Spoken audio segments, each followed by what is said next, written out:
Welcome to IACE. So good evening all. ఈ వీడియోలో మనం ఇంపార్టెంట్ కరెంట్ అఫైర్స్ డిస్కస్ చేద్దాం. సో ఫస్ట్ హెడ్లైన్స్ చూద్దాం.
సో నెక్స్ట్ ఒక సమిట్కి సంబంధించి, అది కూడా G20.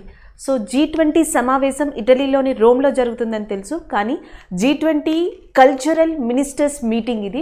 సో ఇటీవల G20 కల్చరల్ మీటింగ్ అనేది మినిస్టర్స్ మీటింగ్ అనేది ఎక్కడ జరగబోతుంది అంటే, సో అది కూడా మనకి ఇటలీలోనే జరగబోతుంది. దానికి సంబంధించి ఇండియా తరపున పాల్గొంటున్న మినిస్టర్ ఎవరు అంటే మనకి మీనాక్షి లేఖి గారు. సో మీనాక్షి లేఖి ఎవరైతే ఉన్నారో, సో ఆమె భారతదేశం తరపున G20 కల్చరల్ మినిస్టర్స్ మీటింగ్లో పార్టిసిపేట్ చేయబోతున్నారు. ఎందుకంటే మినిస్ట్రీ ఆఫ్ స్టేట్ కల్చరల్ విభాగానికి కొత్తగా నియమించబడింది మీనాక్షి లేఖి గారే. సో ఈమె ఇండియా తరపున మనకి G20 కల్చరల్స్ మీటింగ్ ఇటలీలో ఏదైతే జరగబోతుందో, సో దాంట్లో పార్టిసిపేట్ చేయబోతున్నారు. G20 సమావేశం కూడా ఈ సంవత్సరం ఇటలీలోనే జరుగుతుంది. అలాగే ఆల్రెడీ మీకు G20 కంట్రీస్ తెలుసు. ఒకటి వచ్చేటప్పటికి మనకి అర్జెంటీనా కంట్రీ ఈజ్ దేర్, అది G20లో ఉంది. And as well as USA is there. And the next one Canada అనేది ఉంది. అండ్ దాంతోపాటు మెక్సికో ఉంది. అండ్ దాంతోపాటు బ్రెజిల్ కూడా ఉన్నాయి. సో USA లాంటి ప్రాంతాల నుంచి చూసుకుంటే Brazil, Mexico, Canada, USA, Argentina G20లో భాగంగా ఉన్నాయని చెప్పచ్చు. అదే మనకి యూరప్ నుంచి చూసుకుంటే యూరోపియన్ యూనియన్ అనేది ఉంది. అండ్ UK ఉంది. దాంతోపాటు ఫ్రాన్స్ ఉంది. And the next one Germany is there. So Germany కూడా ఉంది. Italy and as well as Turkey. So ఇవి యూరోపియన్ యూనియన్ ఆ పార్ట్ నుంచి లేదా యూరోప్ కాంటినెంట్ నుంచి ఉన్నాయని చెప్పొచ్చు.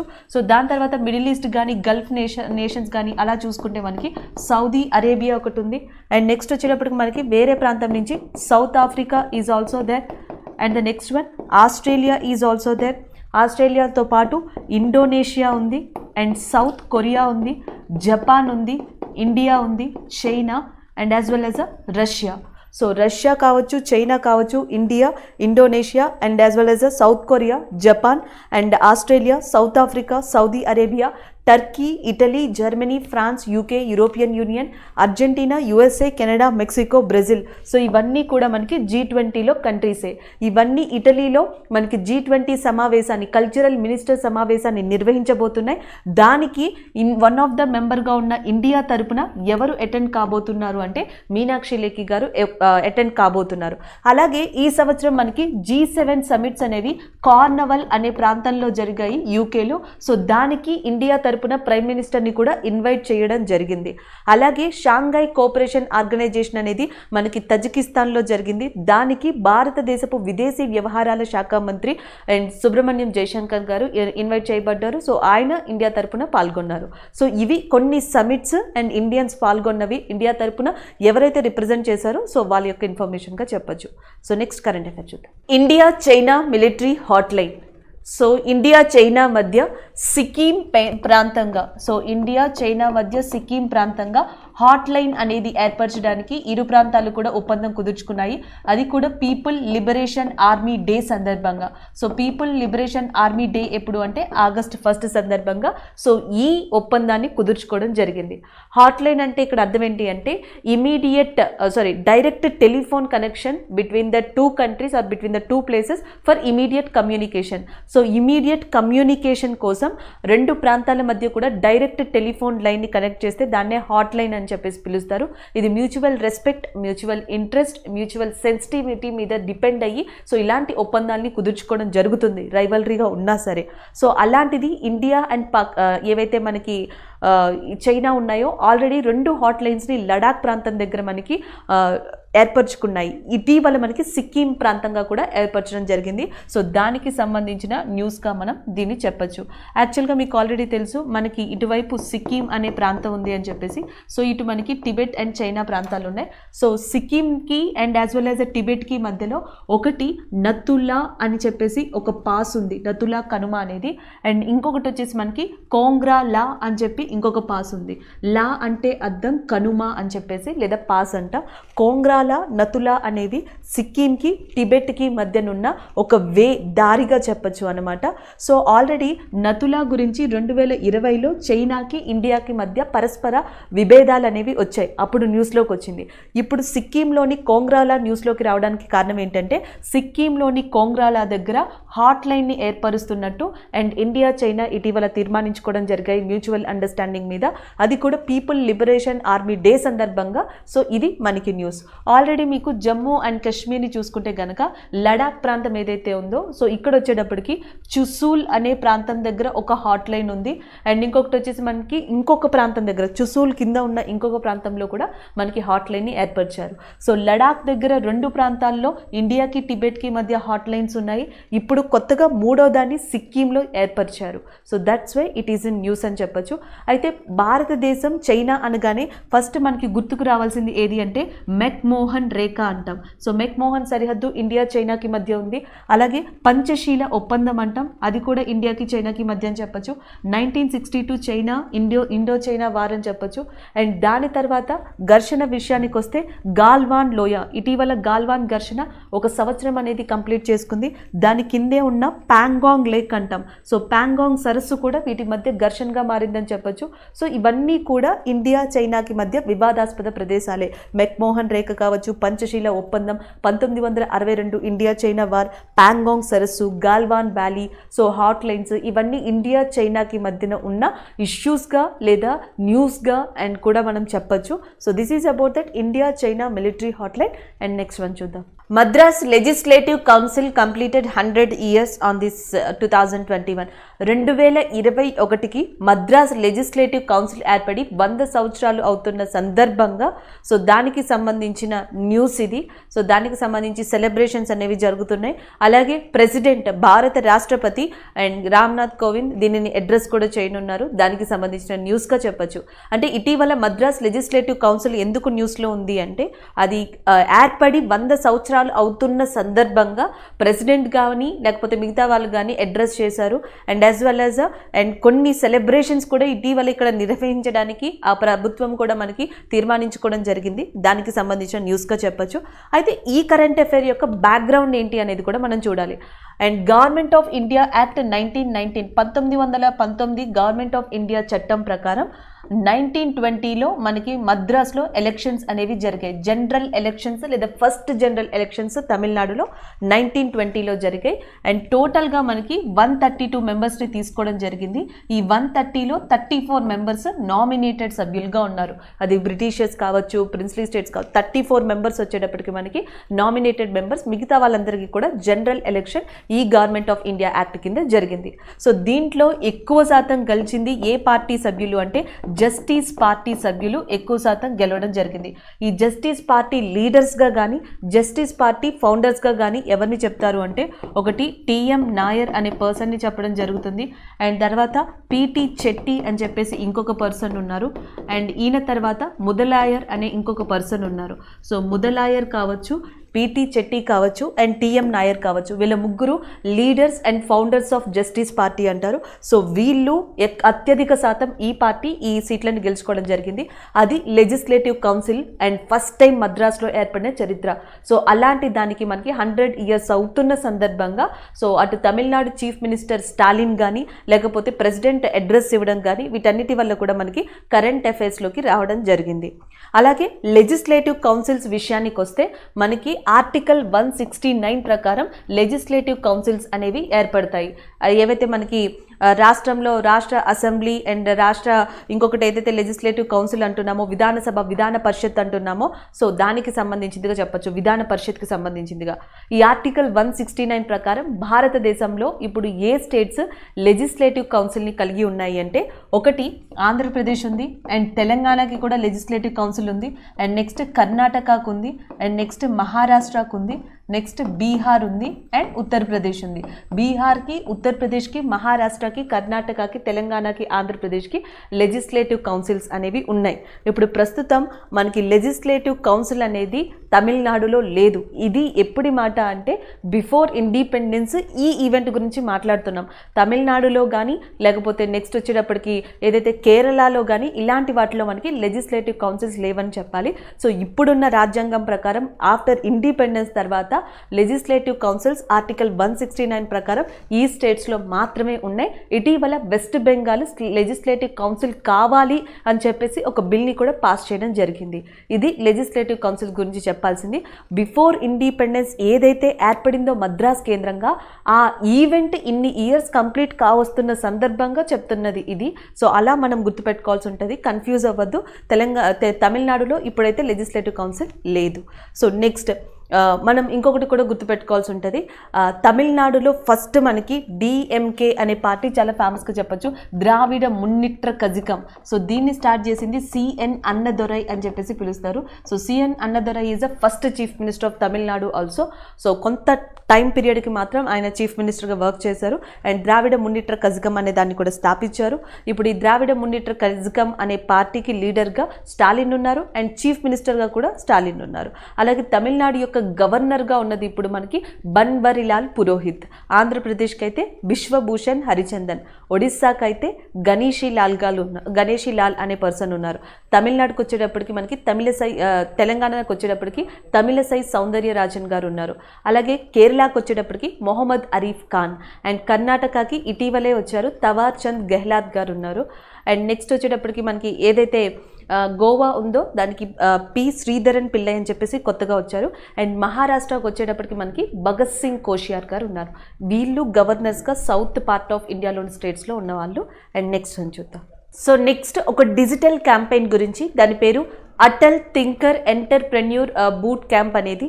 So Atal thinker entrepreneur boot camp అనేది ఇటీవల అది స్టార్ట్ చేసి మనకి 2 months కంప్లీట్ అవుతుంది. ఆ క్యాంప్కి సంబంధించిన కొన్ని డీటెయిల్స్ని రిలీజ్ చేయడం జరిగింది. హై స్కూల్ స్టూడెంట్స్ని మనకి మెయిన్గా లక్ష్యంగా తీసుకొని ఈ హై స్కూల్ స్టూడెంట్స్లో కూడా ఎంటర్ప్రెన్యూర్షిప్స్ని కానీ లేకపోతే బిజినెస్ ఐడియాస్ని కానీ లేదా డిజిటల్ థింకింగ్ అనాలిసిస్ని కానీ పెంచే విధంగా ఈ క్యాంప్ని డిజైన్ చేశారు. ఒకటి మనకి Atal innovation mission and as well as నీతి ఆయోగ్, వీళ్ళిద్దరి యొక్క కొలాబరేషన్ అని చెప్పాలి. అటల్ ఇన్నోవేషన్ మిషన్ అండ్ నీతి ఆయోగ్ ఇద్దరు సంయుక్తంగా కలిసి 2 months బ్యాక్ మనకి అటల్ థింకర్ ప్రెన్యూర్షిప్ బూట్ క్యాంప్ అనే దాన్ని లాంచ్ చేయడం జరిగింది. ఎస్పెషల్లీ ఎవరి కోసం అంటే high school. So high school students ఎవరైతే ఉంటారో సో వాళ్ళ కోసం దీన్ని లాంచ్ చేశారు. ఎస్పెషల్లీ ఈ 2 months గ్యాప్లోనే 298 డిస్ట్రిక్ట్స్లో ఈ క్యాంపెయిన్ని లాంచ్ చేయడం జరిగింది. అండ్ ఆల్రెడీ నేను చెప్పాను, ఎవరైతే మనకి హై స్కూల్ స్టూడెంట్స్ ఉంటారో ఆ కేటగిరీలో ఉన్న స్టూడెంట్స్ సో ఈ సమ్మర్ టైంలో కానీ లేకపోతే ఈ టైంలో ఎప్పుడైతే ఇంటి దగ్గర ఉంటున్నారో వాళ్ళ థింకింగ్ అనాలిసిస్ని ఇంప్రూవ్ చేసేలాగా, డిజిటలైజేషన్ వైపు వాళ్ళ యొక్క యాక్టివిటీస్ అనేవి అభివృద్ధి చేసేలాగా ఈ ప్రోగ్రామింగ్ అనేది డిజైన్ చేయబడింది. అయితే దీనికి ఇటీవల 2 months కావడంతో ఇన్ఫోసిస్ ఫౌండర్ అయిన నారాయణమూర్తి గారు ఒక వర్చువల్ కాన్ఫరెన్స్ ద్వారా ఎవరైతే ఈ ప్రోగ్రాంలో పార్టిసిపేట్ చేస్తున్నారో అలాంటి వాళ్ళతో కొంతమందితో మనకి పార్టిసిపేట్ చేయడం జరిగింది. ఒక సెమినార్ని నిర్వహించడం జరిగింది. దానికి సంబంధించిన న్యూస్ ఇది. ఒక వెబినార్ ద్వారా ఆయన మాట్లాడారు. సో దానికి సంబంధించిన న్యూస్ మనకి అటల్ థింకర్ ప్రెన్యూర్షిప్ బూట్ క్యాంప్ కింద వచ్చింది. ఎగ్జామ్ పాయింట్ ఆఫ్ వ్యూలో గుర్తుపెట్టుకోవాలంటే ఇటీవల అటల్ థింకర్ ప్రెన్యూర్ బూట్ క్యాంప్ అనేది న్యూస్లో ఉంది. అది ఏ 2 సంస్థలు కొలాబరేట్ అయ్యి స్టార్ట్ చేశాయి అంటే అటల్ ఇన్నోవేషన్ మిషన్, నీతి ఆయోగ్. ఎవరి కోసం అంటే హై స్కూల్ స్టూడెంట్స్ని ఎక్కువగా మనకి ప్రాధాన్యత ఇస్తూ ఇది స్టార్ట్ చేసిందిగా చెప్పొచ్చు. రీసెంట్గా ఇచ్చిన డేటా ప్రకారం ఎన్ని డిస్ట్రిక్ట్స్లో భారతదేశ వ్యాప్తంగా దాదాపుగా ఈ ప్రోగ్రామ్ అనేది సక్సెస్ అయ్యింది లేదా లాంచ్ చేశారు అంటే 298 డిస్ట్రిక్ట్స్లో, 298 జిల్లాల్లో. సో ఇది మనకి ఇంపార్టెంట్గా చెప్పొచ్చు. ఆల్రెడీ అటువైపు మనకి సెంట్రల్ గవర్నమెంట్ లైక్ నిపుణ్ అనే దాన్ని స్టార్ట్ చేసింది. నెక్స్ట్ వచ్చేటప్పటికి నిష్ఠా అనే దాన్ని స్టార్ట్ చేసింది. నిన్న ఒక రిపోర్ట్ చూస్తే మనం అందులో కూడా దాన్ని సఫల్ అనే ఒక ప్రోగ్రామ్ని చూసాం. సో సఫల్ అనే దాన్ని స్టార్ట్ చేసింది, బ్యాంక్ అండ్ క్రెడిట్ స్కీమ్ అనే దాన్ని స్టార్ట్ చేసింది. సో ఇలా ఒక్కొక్క దాన్ని స్టార్ట్ చేసుకుంటూ వస్తుంది. అటు గవర్నమెంట్ కూడా తన వంతుగా డిఫరెంట్ ప్రోగ్రామ్స్ని స్టార్ట్ చేయడం చూసాం. అలాగే లైక్ గవర్నమెంట్ తరపున నీతి ఆయోగ్ కానీ లేకపోతే నెక్స్ట్ కొన్ని ప్రైవేట్ సంస్థలు కానీ డిఫరెంట్ ప్రోగ్రామ్స్ని డిజిటలైజేషన్ వైపు నడిపిస్తున్నాయని చెప్పచ్చు. ఇవన్నీ ఎందుకు చెప్పానంటే వీటి ఎబ్రివేషన్స్ అనేవి ఎగ్జామ్స్లో ఎక్కువగా అడుగుతుంటారు. What is a Nipun, what is ఏమంటారు next Safal, what is a Nishtha అని చెప్పేసి. కరెంట్ అఫైర్ మొత్తం గుర్తుకు లేకపోయినా కనీసం ఈ ఎబ్రివేషన్స్ని మాత్రం ఎప్పటికప్పుడు ఫాలో అవుతూ ఉండండి, యూస్ఫుల్గా ఉంటుంది. నెక్స్ట్ వన్ చూద్దాం. సో ఫస్ట్ కరెంట్ అఫైర్ చూద్దాం. ఇక్కడ Muslim women right day. So ముస్లిం విమెన్స్ రైట్స్ డే అనేది మనకి August 1st డిక్లేర్ చేయడం జరిగింది. సో దానికి సంబంధించిన న్యూస్ ఇది. యాక్చువల్గా దీనిని ఫస్ట్ టైం మనకి 2019లో ముస్లిం విమెన్స్ ప్రివెన్షన్ యాక్ట్ అని చెప్పేసి ఒకటి తీసుకొచ్చారు, Muslims women's prevention act. So దీంట్లో ఏంటి అంటే ట్రిపుల్ తలాక్ గురించి ముఖ్యంగా ప్రస్తావించడం జరిగింది. సో ఈ యాక్ట్ ప్రకారం ట్రిపుల్ తలాక్ అనేది క్రిమినల్ అఫెన్స్ కింద ఇండియాలో డిక్లేర్ చేశారు. సో అది 2019లో డిక్లేర్ చేయడం జరిగింది. ఆ డేని మనకి చూపిస్తూ August 1st ముస్లిం విమెన్స్ రైట్స్ డే కింద దీనిని రికగ్నైజ్ చేయడం జరిగింది. ఇప్పటికే ప్రపంచంలోని పాకిస్తాన్ కావచ్చు లేకపోతే నెక్స్ట్ బంగ్లాదేశ్ కావచ్చు ఇలాంటి కంట్రీస్ ఈ ట్రిపుల్ తలాక్ అనే దాన్ని బ్యాన్ చేశాయి. అండ్ ఇండియాకి వచ్చేటప్పటికి 1986లో షా బాను కేసు కావచ్చు, 2017లో షయారా బాను కేసు కావచ్చు, వీళ్ళిద్దరి కేసెస్లో కూడా మనకి ట్రిపుల్ తలాక్ అనేది కాంట్రవర్షియల్గా మారింది. సో ఈ ట్రిపుల్ తలాక్ కేసు విషయంలో సుప్రీంకోర్టు భారతదేశ రాజ్యాంగంలోని ఫండమెంటల్ రైట్స్ ప్రాథమిక హక్కులుగా భావించే ఆర్టికల్ 25 కావచ్చు లేకపోతే ఆర్టికల్ 14 కావచ్చు. ఆర్టికల్ 14 అనేది రైట్ టు ఈక్వాలిటీ, సమానత్వపు హక్కు అనేది ఉంది. సో అది ఎందులోనైనా సరే జెండర్ భేదం అనేది ఎక్కడ కనిపించదు అని చెప్పేసి ఆర్టికల్ 14లో చెప్పారు. ఆర్టికల్ 25లో right to freedom of religious అనేది కూడా ఇవ్వబడింది. అంటే మత స్వేచ్ఛ హక్కు అని చెప్పేసి ఆర్టికల్ 25, సమానత్వపు హక్కు అని చెప్పేసి ఆర్టికల్ 14. ఈ రెండు కూడా సుప్రీంకోర్టు అటు షా బాను అండ్ షయారా బాను కేసెస్లో ప్రస్తావించడం జరిగింది. ఇవన్నీ చేసిన తర్వాత ముస్లిం విమెన్ ప్రివెన్షన్ యాక్ట్ ఏదైతే ఉందో Muslim women protection act. So ఈ చట్టం ప్రకారం 2019లో ఈ క్రిమినల్ అఫెన్స్ కింద తీసుకొచ్చారు ట్రిపుల్ తలాక్ని. సో ఆ డేని డిక్లేర్ చేసుకుంటూ ఆ డేని చూపిస్తూ మనకి August 1st Muslim women and rights day కింద రికగ్నైజ్ చేయబడింది.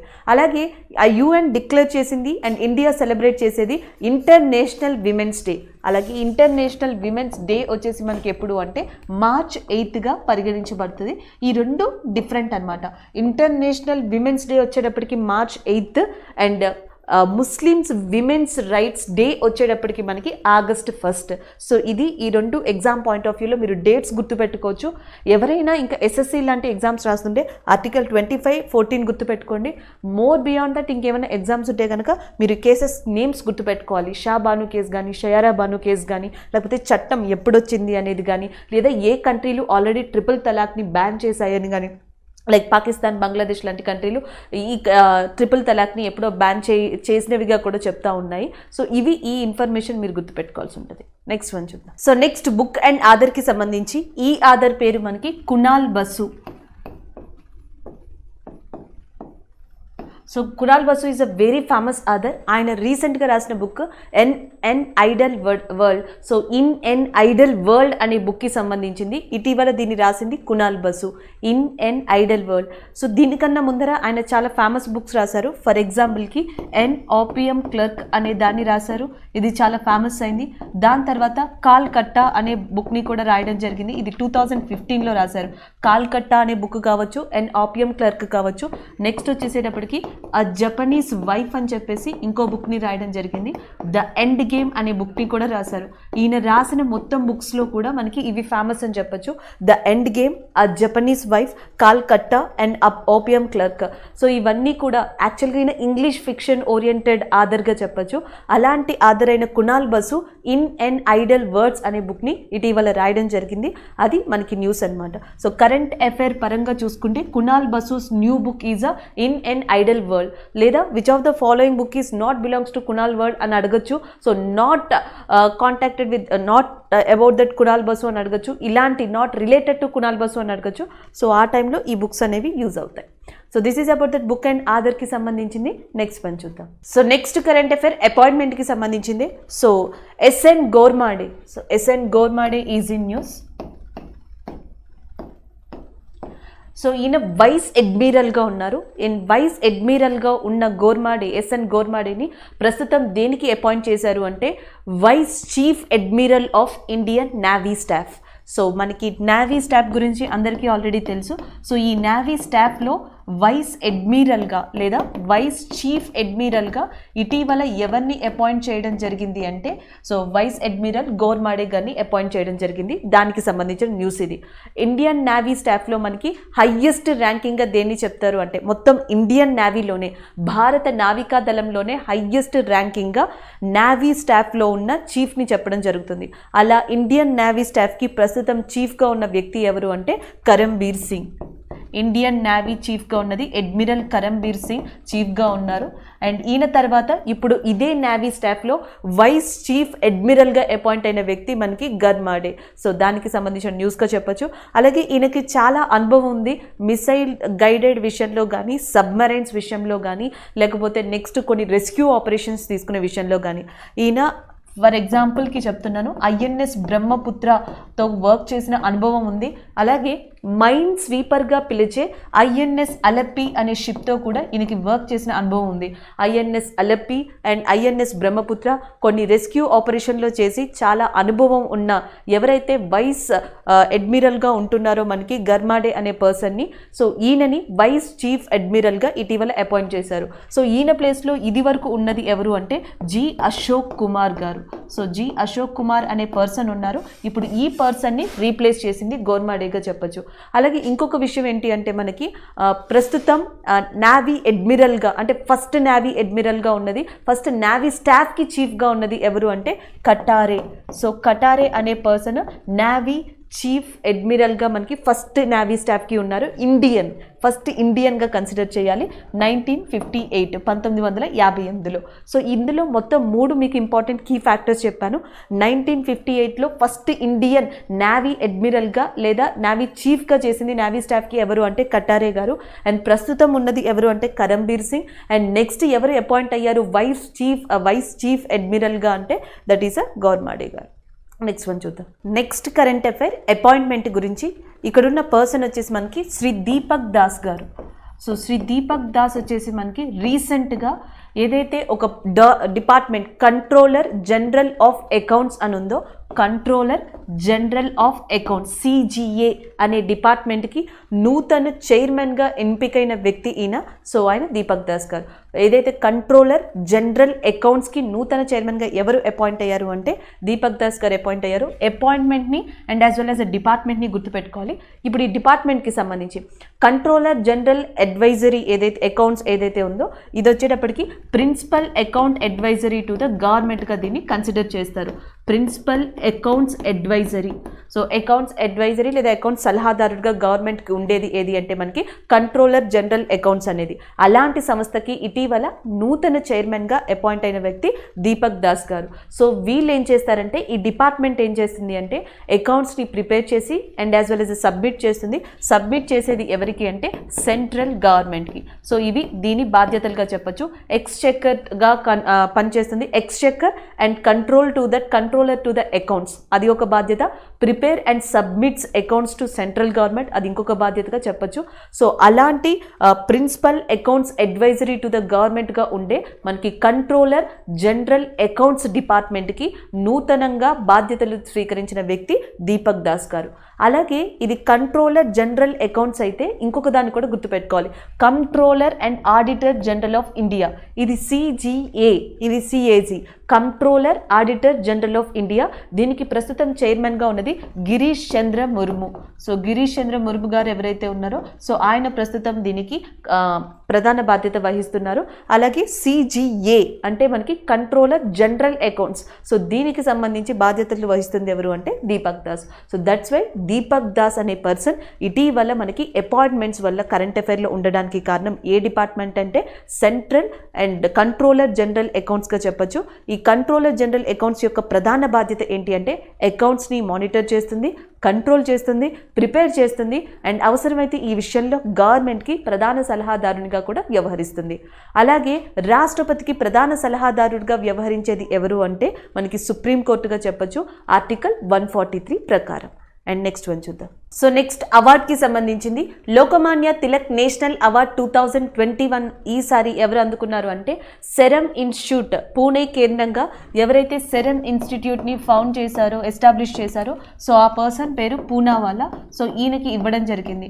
The business man Cirrus Poonawalla ఎవరైతే ఉన్నారో 2021 లోకమాన్య తిలక్ అవార్డ్ని అందుకోబోతున్నారు. అండ్ ఆయన సిరమ్ అధినేత కూడా. అండ్ కోవిడ్ పాండమిక్ టైంలో వీళ్ళ ఫౌండేషన్ కానీ లేకపోతే వీళ్ళ సంస్థలు కానీ అండ్ సిర్రస్ పూనావాలా కానీ చేసిన కాంట్రిబ్యూషన్కి గాను 2021 లోకమాన్య తిలక్ నేషనల్ అవార్డ్ని ఈయన అందుకోబోతున్నారు. అలాగే సెరమ్ ఇన్స్టిట్యూట్ వచ్చేసి మనకి భారతదేశంలోనే ఫేమస్ అయిన కోవిషీల్డ్ మ్యానుఫ్యాక్చర్ చేయడంలో ఒక ప్రముఖ పాత్ర వహించిందని చెప్పాలి. అటు భారత్ బయోటెక్ కోవాక్సిన్ని, ఇటు సెరమ్ కోవిషీల్డ్ని అండ్ మ్యానుఫ్యాక్చర్ చేయడంలో ఒక ప్రముఖ పాత్రని వహించాయి. సో అలాంటి సెరమ్ ఇన్స్టిట్యూట్కి సంబంధించిన అండ్ దాని ఫౌండర్ అయిన సిర్రస్ పూనావాలాకి ఈ అవార్డు అనేది దక్కింది. సో ఫస్ట్లో ఈ లోకమాన్య తిలక్ అవార్డ్ని 1983లో ప్రకటించారు. సో 1983లో ప్రకటించిన ఈ అవార్డ్ని భారతదేశానికి చెందిన పలు ప్రముఖ పర్సనల్స్ అంటే ప్రముఖ వ్యక్తులు అందుకున్నారని చెప్పాలి. వాళ్ళల్లో ఇందిరాగాంధీ ఉన్నారు, అటల్ బిహారీ వాజ్పేయి ఉన్నారు, Pranab Mukherjee and as well as and ఇలాంటి persons and Infosys founder Narayana Murthy గారు కూడా ఉన్నారు. సో వీళ్ళందరూ కూడా అందుకోవడం జరిగింది. అలాగే దీనికిలాగే ఇంకొక అవార్డు కూడా ఉంది మనకి Lokmanya Tilak Lokmanya national journalist award అని చెప్పేసి ఇంకొక కేటగిరీ ఉంది. 2019లో దాన్ని లాస్ట్ అవార్డు అందుకున్న పర్సన్ ఎవరు అంటే మనకి సంజయ్ గుప్తా. సో జాగరణ్ అనే పత్రిక ఏదైతే ఉందో సో జాగరణ్ పత్రికలో కాంట్రిబ్యూట్ చేసినందుకు 2019లో సంజయ్ గుప్తా అనే జర్నలిస్ట్కి లోకమాన్య జర్నలిస్ట్ అవార్డు అనేది ఇవ్వడం జరిగింది. సో దాని తర్వాత రీసెంట్ పర్సన్స్ లేరు. బట్ లోకమాన్య తిలక్ నేషనల్ అవార్డుకి మాత్రం ఎంపికైన వ్యక్తి సిర్రస్ పూనావాలా. సో ఇది ఈ రిలేటెడ్ ఇన్ఫర్మేషన్గా చెప్పొచ్చు. నెక్స్ట్ కరెంట్ అఫైర్ చూద్దాం. The next one stellar middle age అనేది మనకి న్యూస్లోకి వచ్చింది. ఇది ఎవరి కోసం అంటే సన్. సో సన్కి సంబంధించిన లేదా సన్ లైఫ్ సైకిల్కి సంబంధించి ఒక న్యూస్ అనేది రావడం జరిగింది. దీనికి కారణం Indian institute of science educational research. Indian institute of science education research. So ఇది ఎక్కడ కేంద్రంగా పనిచేస్తుంది అంటే కలకత్తా. ఇటీవల ఒక గ్రూప్ ఆఫ్ శాస్త్రవేత్తలు సన్కి సంబంధించిన లైఫ్ సైకిల్ కావచ్చు లేదా సన్కి సంబంధించిన ఆ టైం పీరియడ్ని కావచ్చు దానికి సంబంధించిన డేటాని ఇవ్వడం జరిగింది. సో సన్కి సూర్యుడికి already 4.6 billion years time period అనేది కంప్లీట్ అయింది అని, ఇప్పుడు మిడిల్ పీరియడ్లో ఉన్నారు అని చెప్పేసి. సో నెక్స్ట్ ఇంకా మనకి ఇప్పుడు ఎంతైతే టైం పీరియడ్ అయిందో అంత టైం పీరియడ్ మాత్రమే అంటే ఇంకా 4.6 బిలియన్ ఇయర్స్ మాత్రమే సన్ లైఫ్ సైకిల్ ఎగ్జిస్ట్ అయి ఉంటుంది అని చెప్పేసి లేదా ఉండొచ్చు అని చెప్పి Indian institute of science education research group of శాస్త్రవేత్తలు చెప్పడం జరిగింది. దానికి సంబంధించిన న్యూస్గా చెప్పచ్చు. సాధారణంగా చూస్తే మనకి సౌరశక్తి లేదా సౌర కుటుంబం అంటాం. సో మనకి సౌర కుటుంబంలో సన్తో పాటు టోటల్గా మనకి 8 ప్లానెట్స్ ఉంటాయి. సో ప్లానెట్స్ అంటే గ్రహాలు, 8 గ్రహాలతో కూడిన మనకి సౌర కుటుంబం అనేది కనిపిస్తూ ఉంటుంది. Sun is not a planet, sun is a star. So మనకి సూర్యుడు కూడా నక్షత్రమే కాబట్టి ఈయనకు కూడా లైఫ్ సైకిల్ ఉంటుంది సన్కి కూడా. సో లైక్ ఎలా అంటే మనకి ప్రోటోస్టార్ అంటాం. సన్కి ఫస్ట్ ప్రోటోస్టార్, సో దాని nebula, protostar, red giant, white dwarf, supernova, black hole. So ఇలా నక్షత్రానికి కంప్లీట్గా స్టేజెస్ ఉంటాయి. అలాగే సూర్యుడు కూడా మనకి సన్ కూడా స్టారే కాబట్టి ఆ స్టార్ లైఫ్ సైకిల్కి సంబంధించిన స్టేజెస్ని ఇటీవల దానికి సంబంధించిన టైం పీరియడ్ని కూడా వీళ్ళు ఎస్టిమేట్ వేయడం జరిగింది, చెప్పడం జరిగింది. అయితే ఈ న్యూస్ మొత్తంలో మనం ఏం గుర్తుపెట్టుకోవాలి according to exam. So recently regarding to the life span or the time period of the sun or the time period related news of a sun is in news because of IISER. It is located in which state అని అడగచ్చు, కలకత్తా. లేదా which state అంటే west Bengal, which place అంటే కలకత్తాగా చెప్పచ్చు. అలాగే ఎన్ని planets ఉన్నాయి అనేది జీకే క్వశ్చన్ కాబట్టి మనకి టోటల్గా 8 ప్లానెట్స్ ఉన్నాయి. ఇది వరకు 9 ఉండేవి, ఇప్పుడు 8 ఉన్నాయి. అలాగే next Aryabhatta research observatory satellite centre అంటాం. Aryabhatta research observatory satellite centre ఇది వచ్చేసి మనకి ఎక్కడ ఉందంటే ఉత్తరాఖండ్లో లొకేట్ అయి ఉంది. సో ఇవి జీకే ఫ్యాక్ట్స్ కింద మనం గుర్తుపెట్టుకోవచ్చు. That is about the stellar middle age అని చెప్పొచ్చు. అండ్ ప్లానెట్స్కి పర్టిక్యులర్గా లైఫ్ సైకిల్, లైఫ్ సిస్టమ్ లేదండి. It will be changed, depends on that circumstances లేదా ప్రిమిసెస్, చుట్టుపక్కల ఉన్న పరిస్థితులను బట్టి ప్లానెట్లో మార్పులు అనేవి వస్తాయి. కానీ ఈ మార్పు ఇప్పటి వరకే వస్తుంది, దాని తర్వాత ఇది ఉంటుంది అని చెప్పేసి ప్లానెట్స్కి చెప్పలేం. సన్ హ్యావ్ లేదా star have particular life cycle, ఆ పర్టిక్యులర్ పాత్ అని చెప్పచ్చు. కానీ ప్లానెట్కి మనం అట్లా ఇవ్వలేము. నెక్స్ట్ వన్ చూద్దాం. సో నెక్స్ట్ పివి సింధుకి సంబంధించిన న్యూస్ అని చెప్పాలి. ఆల్రెడీ మీ అందరికీ తెలిసిందే.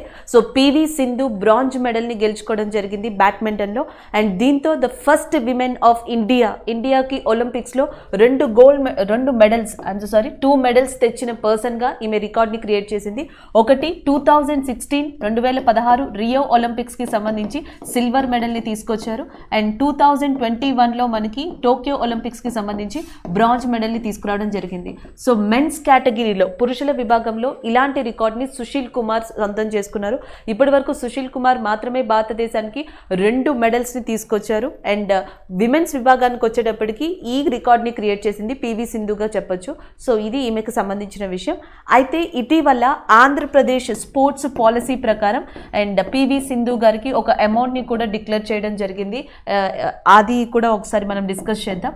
సో ఆంధ్రప్రదేశ్ స్టేట్ పాలసీ ప్రకారం ఏంటంటే ఎవరైతే ఇప్పుడు ఒలింపిక్స్కి వెళ్ళారో సో వాళ్ళు ఎవరైతే గోల్డ్ని గెలుస్తారో వాళ్ళకి 75 లక్షలు గోల్డ్ మెడల్ గెలిచిన వాళ్ళకి, అండ్ నెక్స్ట్ సిల్వర్ మెడల్ గెలిచిన వాళ్ళకి 50 లక్షలు, అండ్ బ్రాంజ్ మెడల్ కాంస్యం గెలిచిన వాళ్ళకి 30 లక్షల్ని ఇవ్వడం జరుగుతుంది. సో ఇది ఆంధ్రప్రదేశ్ స్టేట్ పాలసీ కింద డిక్లేర్ చేయడం జరిగింది. అయితే ఇటీవల పివి సింధు బ్రాంజ్ మెడల్ని గెలుచుకోవడంతో and Andhra Pradesh state government P V Sindhu గారికి ఆ 30 లక్షల అమౌంట్ని కూడా డిక్లేర్ చేయడం జరిగింది. ఇది రీసెంట్ అప్డేట్గా చెప్పొచ్చు. So that is about this P V Sindhu bronze medal in ఒలింపిక్స్గా. అండ్ ఇంకొకటి ఏంటంటే ఎస్పెషల్లీ మనకి ఆంధ్రప్రదేశ్ నుంచి సాత్విక్ సాయిరాజ్. సో సాత్విక్ సాయిరాజ్ వచ్చేసి బ్యాడ్మింటన్ కేటగిరీలో పార్టిసిపేట్ చేస్తున్నారు.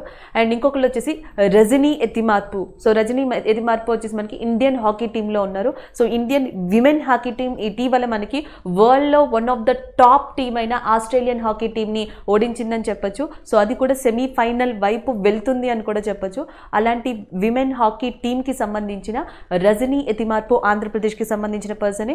బ్యాడ్మింటన్ ప్లేయర్ ఎవరైతే సాత్విక్ సాయిరాజ్ ఉన్నారో సో ఆయన కూడా ఆంధ్రప్రదేశ్కి సంబంధించిన పర్సన్సే.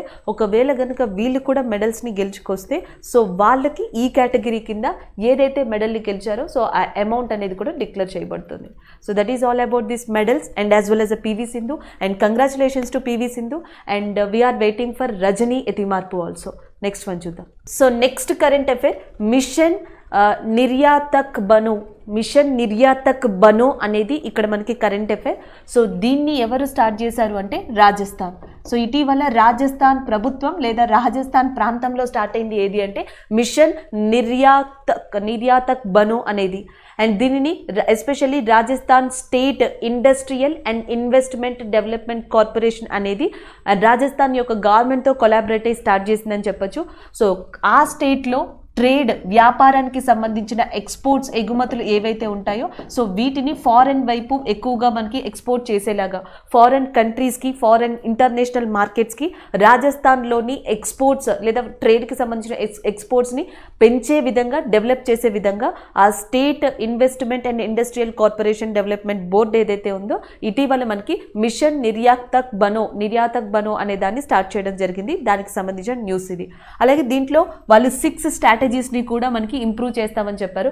లైక్ ఒకటి ట్రైనింగ్ అనేది ఇవ్వడం, రెండోది డాక్యుమెంటేషన్ గురించి, అండ్ మూడోది వచ్చేసి రిజిస్ట్రేషన్ గురించి చెప్పడం, అండ్ నాలుగోది వచ్చేసి మనకి ప్రమోషన్ కౌన్సిల్ అంటాం కదా దాని గురించి చెప్పడం, ట్రేడింగ్ ఆపరేషన్స్ గురించి చెప్పడం, అండ్ ఎక్స్పోర్టింగ్ ప్రొడక్షన్ గురించి చెప్పడం. సో ఇలా టోటల్గా 6 కైండ్ ఆఫ్ టూల్స్తో 6 కైండ్ ఆఫ్ స్టెప్స్తో ఆ Rajasthan government and as well as దాని యొక్క సపోర్టింగ్ ఆర్గనైజేషన్ ఏదైతే ఉందో ఈ రెండు కలిసి రాజస్థాన్లోని వ్యాపారులకి లబ్ధి కూర్చేలాగా రాజస్థాన్ స్టేట్ నుంచి ఫారెన్ ఎక్స్పోర్ట్స్ కానీ లేకపోతే ఫారెన్ మార్కెట్ కానీ ఎక్కువగా ఇంప్రూవ్ అయ్యే విధంగా మనకి మిషన్ నిర్యాతక్ బనో అనే దాన్ని ప్రారంభించారని చెప్పొచ్చు.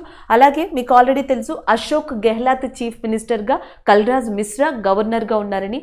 అండ్ ఆగస్ట్ అంటే జూలై మంత్లో చూసుకుంటే మనకి ఒకటి ఖాదీ విలేజ్ ఇండస్ట్రీ కమిషన్ సంబంధించి బోల్డ్ అనే ప్రాజెక్ట్ని స్టార్ట్ చేశారు. సో దానివల్ల న్యూస్లో ఉంది. అండ్ నెక్స్ట్ వచ్చేటప్పటికి నిర్మల గెహ్లాత్ అనే పర్సన్ ఆయన యొక్క సహాయంతో రాజస్థాన్లో ఫస్ట్ బ్రీతింగ్ బ్యాంక్ అనే దాన్ని స్టార్ట్ చేశారు, అది ఒకటి చెప్పుకున్నాం. సో ఇలా ఈ విషయాల వల్ల మనకి రాజస్థాన్ న్యూస్లోకి వచ్చింది. అండ్ జూలై మంత్లో ఎస్పెషల్లీ ఈ రామ్గర్ విష్దారి అనే టైగర్ రిజర్వ్ వల్ల ఒక వారం మొత్తంలో 3-4 సార్లు రాజస్థాన్ని మనం చూసాం. రామ్గర్ విషదారి టైగర్ రిజర్వ్ ఒకటి, ఖాదీ విలేజ్ ఇండస్ట్రీ కమిషన్కి సంబంధించిన బోల్డ్ అనే ప్రాజెక్ట్ ఒకటి. అండ్ నెక్స్ట్ వచ్చేటప్పటికి ఏదైతే మనం బ్రీతింగ్ బ్యాంక్ అంటున్నామో ఈ 3 విషయాల వల్ల July and June last week టైంలో మనకి రాజస్థాన్ ఎక్కువగా న్యూస్లో కనిపించిందని చెప్పాలి. తిరిగి ఈ రోజు కనిపించడానికి కారణం ఏంటి అంటే మిషన్ నిర్యాతక్ బనో అనే న్యూస్. నెక్స్ట్ వన్ చూద్దాం. So next one new poly house technology for horticulture crops. So new poly house technology అనేది హార్టికల్చర్ క్రాప్స్ కోసం ఇటీవల హరీష్ హిరానీ గారు ఇనాగ్రేట్ చేయడం జరిగింది. దానికి సంబంధించిన న్యూస్గా చెప్పొచ్చు. సో హరీష్ హిరానీ ప్రస్తుతం మనకి దేనికి ఇన్ఛార్జ్గా ఉన్నారు అంటే central mechanical research institute. So central mechanical research ఇన్స్టిట్యూట్కి చీఫ్గా ఉన్నది ఎవరు అంటే హరీష్ హిరానీ. సో ఇది ఎక్కడ కేంద్రంగా పనిచేస్తుంది అంటే దుర్గాపూర్ కేంద్రంగా పనిచేయడం జరుగుతుంది. సో దుర్గాపూర్ కేంద్రంగా పనిచేస్తున్న సెంట్రల్ మెకానికల్ రీసెర్చ్ ఇన్స్టిట్యూట్ విభాగానికి సంబంధించిన హరీష్ హిరానీ గారు ఇటీవల ఇనాగ్రేట్ చేసింది, ప్రారంభించింది ఏది అంటే మనకి new poly house technology for horticulture crops.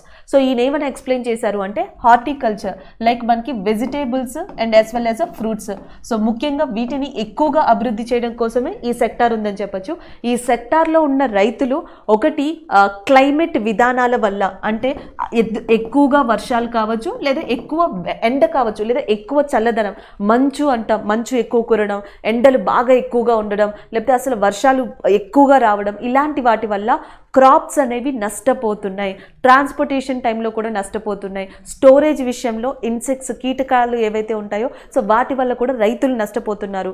ఈ క్లైమేట్ కారణంగా అండ్ ట్రాన్స్పోర్టేషన్ కారణంగా ఈ ఇన్సెక్ట్స్ లాంటివి కారణంగా ఈ హార్టికల్చర్లో దాదాపుగా 15%కి పైగా నష్టం అనేది వాటిల్లుతుందంట.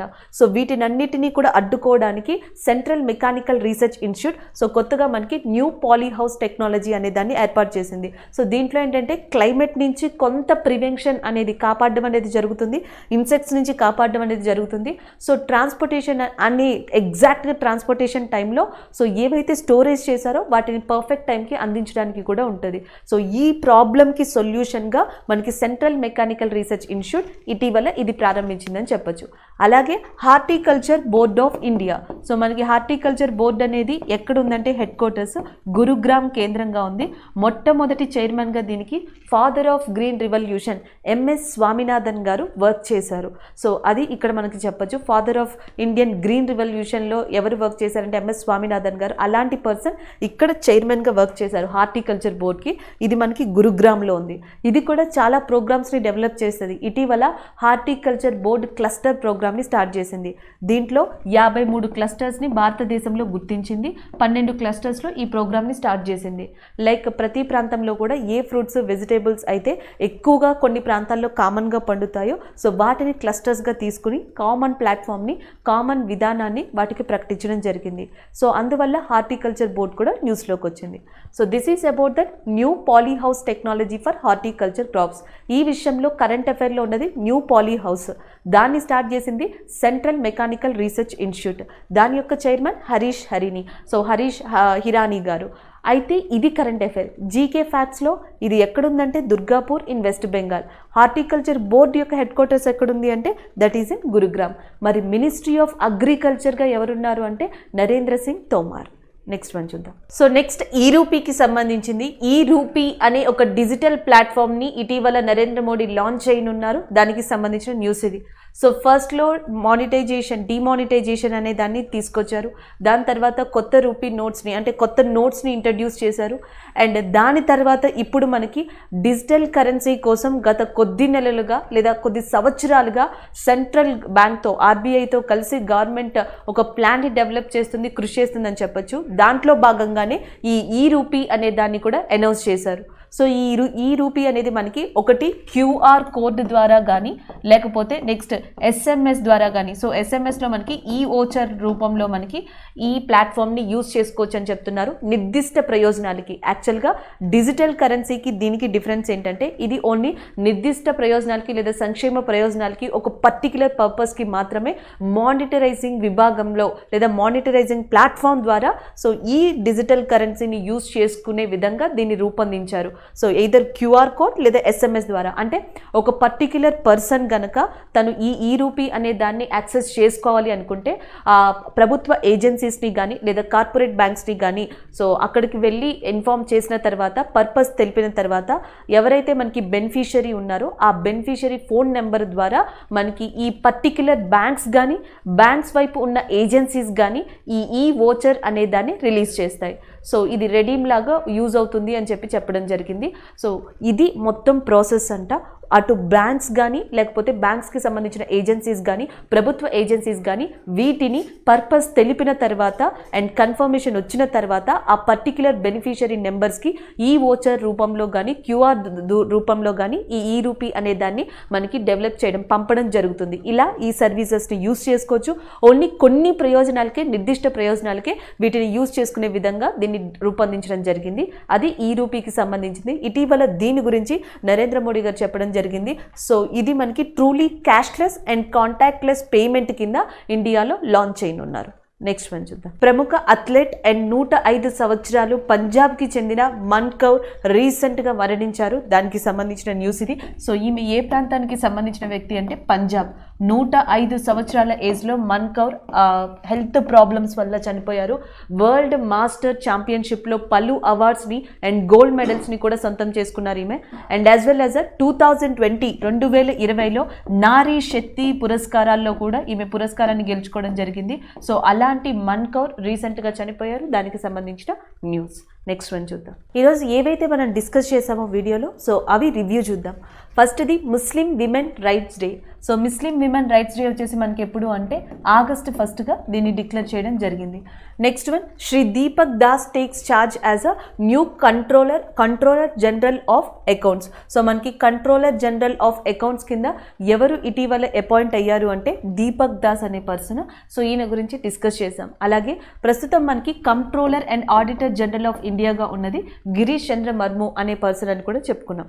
And the next one vice admiral ఎవరైతే మనకి గవర్నమెంట్ ఉన్నారో సో ఈయన ఇటీవల ఇండియన్ నేవీ స్టాఫ్లో వైస్ చీఫ్ అడ్మిరల్గా అపాయింట్ అవ్వడం జరిగింది. దానికి సంబంధించిన న్యూస్ ఇది.